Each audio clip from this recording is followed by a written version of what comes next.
Hello, this video is brought to you by my supporters on Patreon and my members on YouTube. Minasan, arigatou gozaimasu. I really appreciate your support. My name is Kurt, and this is my daily Good Life meditation. It's an exercise that I do every morning, a little bit after waking up. It's now 4:53 a.m. on February 19th, 2024, day 302 in my countdown to retirement, day 93 for my wife, and that's significant. I'll tell you why in just a second. I do this exercise to remember my life objectives and principles, those which are outlined in my book, Going Alone. I also use the time to think about the last 24 hours, including my sleep, and see how I did with the various challenges and opportunities that I met. I plan for the coming day, and then I ready myself for death. But before I do any of that, I like to read a poem. So turning again to Walt Whitman and his section of poems here titled By the Roadside. This one is called Europe. Here we go. Europe, and in parentheses, a subtitle, the 72nd and 73rd years of these states. Suddenly, out of its stale and drowsy lair, the lair of slaves, like lightning it leapt forth, half startled at itself, its feet upon the ashes and the rags, its hands tight to the throats of kings. O hope and faith, O aching close and exiled patriots' lives, O many a sickened heart, turn back onto this day and make yourselves afresh. And you, paid to defile the people, you liars, mark, not for numberless agonies, murders, lusts, for court thieving in its manifold mean forms, worming from his simplicity the poor man's wages. For many a promise sworn by royal lips and broken and laughed at in the breaking. Then in their power, not for all those did the blows strike, revenge, or the heads of the nobles fall. The people scorned the ferocity of kings. But the sweetness of mercy brewed bitter destruction, and the frightened monarchs came back. Each comes in state with his train, hangman, priest, tax-gatherer, soldiers, lawyer, lord, jailer, and sycophant. Yet behind all lowering stealing, lo, a shape, vague as the night, draped interminially, head, front, and form in scarlet folds, whose face and eyes none may see. Out of its robes only this, the red lobes lifted by the arm. One finger crooked, pointed high over the top, like the head of a snake appears. Meanwhile, corpses lie in new-made graves, bloody corpses of young men. The rope of the gibbet hangs heavily. The bullets of princes are flying. The creatures of power laugh aloud. And all these things bear fruit, and they are good. Those corpses of young men, those martyrs that hang from the gibbets, those hearts pierced in the grip by the gray lead, cold and motionless as they seem, live elsewhere with unslaughtered vitality. They live in other young men, O kings. They live in brothers again ready to defy you. They were purified by death. They were taught and exalted. Not a grave of the murdered for freedom, but grows seed for freedom in its turn to bear seed, which the winds carry afar and resow, and the rains and the snows nourish. Not a disembodied spirit can the weapons of tyrants let loose, but it stalks invisibly over the earth, whispering, counseling, cautioning. Liberty, let others despair of you. I never despair of you. Is the house shut? Is the master away?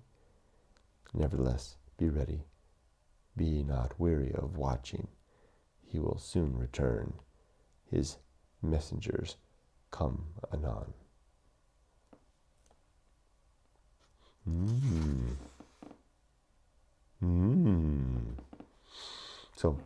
Interesting. 72 and 3 years into the United States, looking back on Europe. And a warning, perhaps? A caution, maybe? Interesting. Political, humanizing, and artistic all at once. All right. Last night and yesterday. Slept good? Seems like I always sleep good now. Good day yesterday. Got all my stuff done. It was a day off. I just had fun. Didn't really do anything that I had to. Good time at the beach. Good exercise. Nice brunch with my wife. A couple of good walks. Some good talks. Some heavy talks. A few light tears, even. The emotion came because, well, I don't want to talk about my wife's personal stuff, but it's hard work organizing ourselves into a phase transition, if I can use that term. I know I talk incessantly about our coming retirement and the new life to come in these videos, which I shouldn't feel bad about doing this. It's my diary after all, and this is a big event. I think I've mentioned many times that I'm afraid that I'm not up to the task. It's a very first world problem, first world challenge, but I'm not up to the task of making good do and good life of the freedom that seems to be on the horizon here for us. And Yumiko's having that same challenge. We're both making efforts at this point to get ready, but we're both a little bit afraid. And Yumiko's making an effort on her own. She's trying really hard. She works really hard at it. And it's not yielding the fruit that she wants yet at this point. And I'm working to encourage her and support her and be there for her. And that's where the light tears come from. The effort of trying, of not seeing the results yet, and being appreciative of the support, and yet frustrated at the results thus far.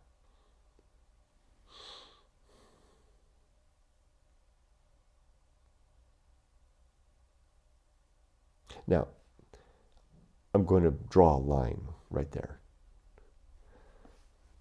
I'm afraid that what I'm going to say next will get tangled up in what I just said. They're not. They're separate, totally separate things.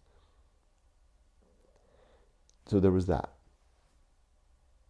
How to make good use of ourselves beyond our parenthood years and beyond our working years. That's one thing. Well, I guess maybe not. Maybe I should get out my big eraser and erase that line. Maybe they're connected after all. There's a second thought and conversations that Yumiko and I both had yesterday. We talked about falling into the hole of old age.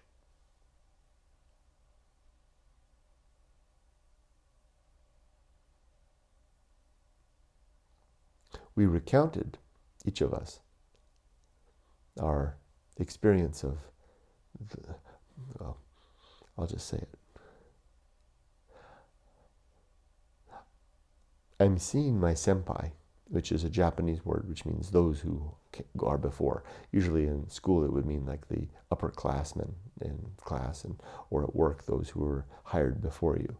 It's your seniors, and then there's senpai, and then the kohai are the people that are the younger, right? It's a differential thing. It's a thing of respect and guidance and apprenticeship, etc. I'm seeing my senpai, those who are 5 years older than me, 65-ish. That's about right, about 65, who have already stopped working.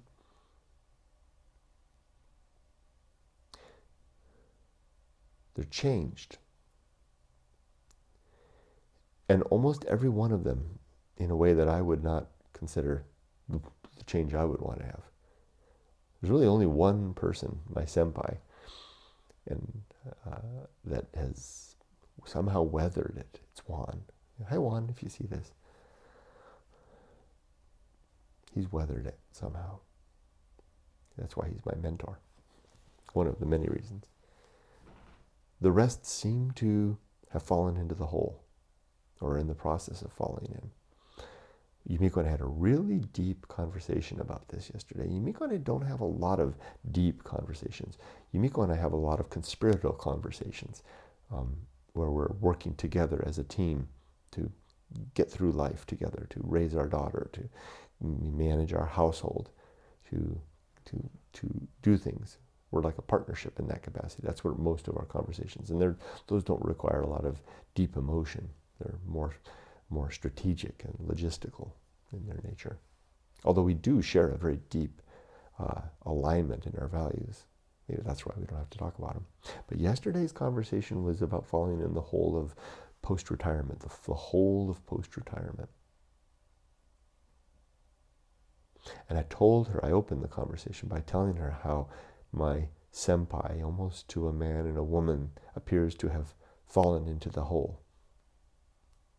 And then she shared with me about her experience in the same capacity. I won't get into details. Just leave it there. We're both worried about that. There's something about being engaged as a parent and a worker that keeps us current in some way, maintains us on the front line, keeps our goods about us, so to speak, as Stilbo might say. Maybe I shouldn't bring Stilbo into this. So anyway, we had that talk. That was a heavy-duty talk. There were no tears related to that one. Although, now I start to see it, despite my disclaimer earlier that they weren't related. Maybe they are related in a way. Maybe if Yumiko's unable to succeed in her efforts of finding good engagement beyond the work world, beyond the parenting life, maybe she'll fall into the hole. I definitely see myself as vulnerable. I mean, beyond vulnerable. I see myself falling in all the while aware of it's happening.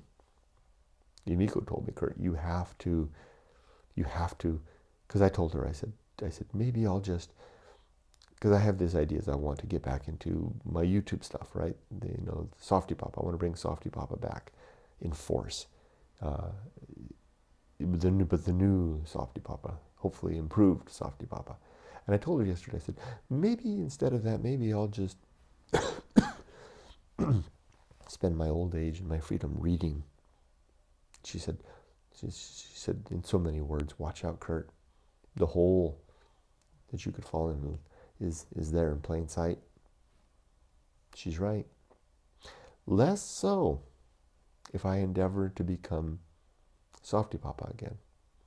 Even if I don't succeed at it, even if I simply run my YouTube channel with mediocre results, the very act of doing it should keep me out of the hole for a while. She's right, as always.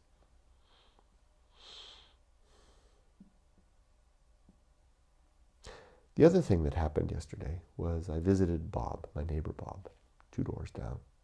Remember Bob? Going down pretty quickly in the last year and a half that Yumiko and I have been here. Talk to him every day outside this window. I open this window, these shades, after when the sun comes up, and open the window, and he walks past, and we talk every day. No more. He and his wife are now in convalescent hospitals, separate ones. They couldn't get them together, and they're not coming back. They're not coming back. The home is in the process of dissolution. All their things will be in the dumpster soon, dissolved away. I visited Bob yesterday at the home. He didn't recognize me. We had a nice talk. He was glad that I visited. He'd been watching Harry Potter. I felt for him. Crammed in that room. 3 other people crammed in that little room. They're out of space. The place doesn't want him there. They're out of space. Overcrowded. I want to take Yumiko there too. That was the site. I used to work in such a place, so I know them well, but I needed the refresher. Because that, if Yumiko and I are lucky, if we're lucky, that's waiting for us. That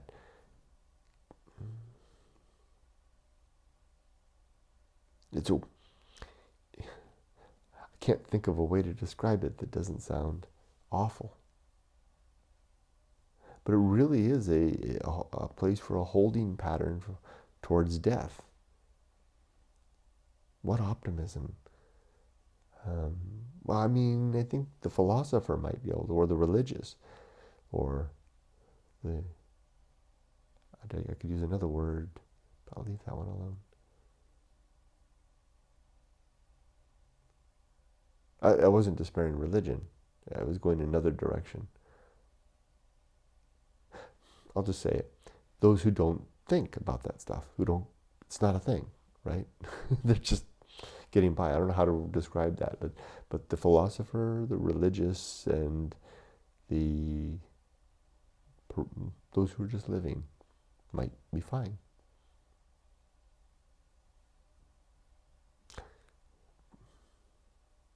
I don't see how, though. Because I walked through that place yesterday like Stilbo. All my goods with me. Seeing it as my destination if I'm lucky. How would I fare there? Knowing that though I have all my goods with me, just like Stilbo, everything else is gone, mostly. Maybe if I'm ready to die, I'd be okay. You see where this is going. Heavy thoughts yesterday after seeing that. But enough of that. Bob and I had a nice chat. I told him I'd be back with grapes. I asked him, because I was trying to figure out what I could bring. We settled on fruit. I'll bring him a bag of green grapes. He likes those next time I see him. Big thoughts for a Sunday.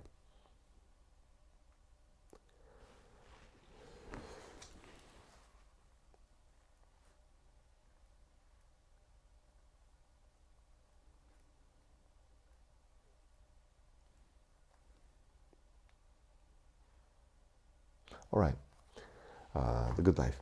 8 objectives and 35 principles. I'll pull one out of the air. Sin and damnation. This particular principle identifies things that I consider to be sinful, not against any deity, but against the good life creed, against good living. And these consist of basically believing things for bad reason, mostly. They are falsity, credulity, faith, superstition, dogma, rumor, and gossip. I thought there was one more. I thought there was an 8th. It's been a while since I've enunciated them all. They're in here in the book in the chapter titled The Good Life. Let's see. Falsity, credulity, faith, superstition, dogma, authority. That's the one. Rumor and gossip. Let's just read it.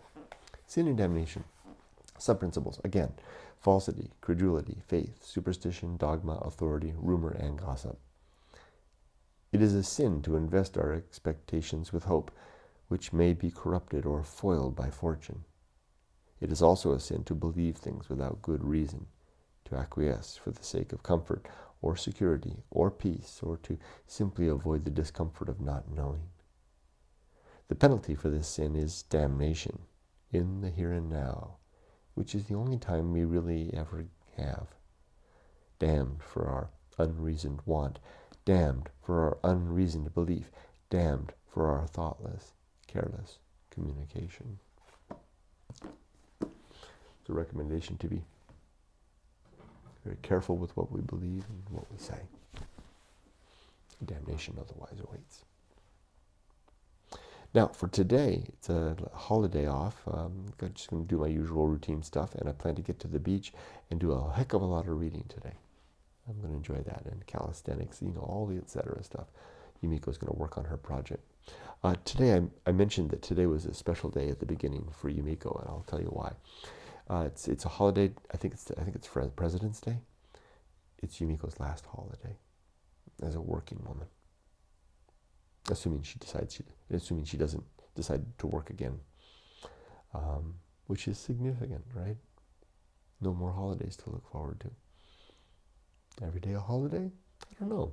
I don't know if that lasts. I think that feels and holds with the same weight. But there it is. Okay. Am I ready to die? Are my affairs in order? Yes. Are my relationships sound? Yes. Is my life's work complete? Yes. There, I can die now without a single backwards glance. And I wish you, therefore, all the best. Be safe, but not too safe. Take care. I will move forward and up. I will rarely stop, and I will never